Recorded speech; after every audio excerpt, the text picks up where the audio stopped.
Hey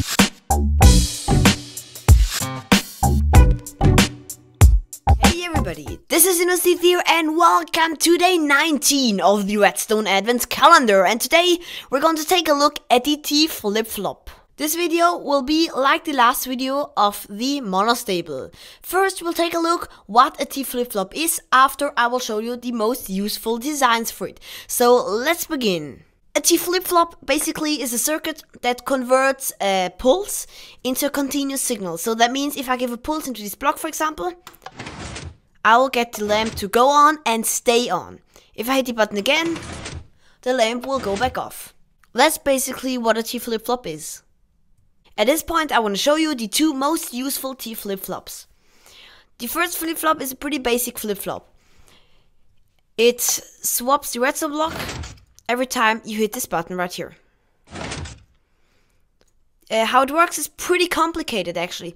This redstone powers and these blocks will but activate the pistons. After the redstone powers, one tick later, this torch and this torch will deactivate, which means the pistons will unpower, but due to the fact that these blocks already have been powered, which means that the pistons are butted, they won't retract. If now the signal stops, first the butt stops, which will update the piston head of this piston, and which will stop the piston from being powered, which means that the piston will retract. And one tick later, this torch and this torch will activate, which means both pistons are getting powered.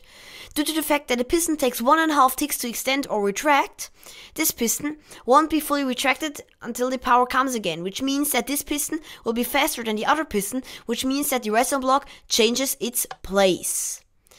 Know what the best thing is? You don't even have to understand how it works. You can use this design without knowing how it works, because this design is pretty complicated. Design number 2 is this very simple T flip-flop right here. We basically use the one tick monostable from last video that converts a continuous signal or a pulse into a signal that's exactly one tick. A one tick signal activates a piston that short, that also sticky piston, will leave its block at the front. That means if we give now a one tick pulse to this piston right here, he will leave his block there, which will turn on this repeater right here.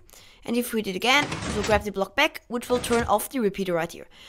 This design is super simple and it's very versatile because we can hook up the signal to anywhere. We can also make the redstone line right here and make the second piston, for example, right here.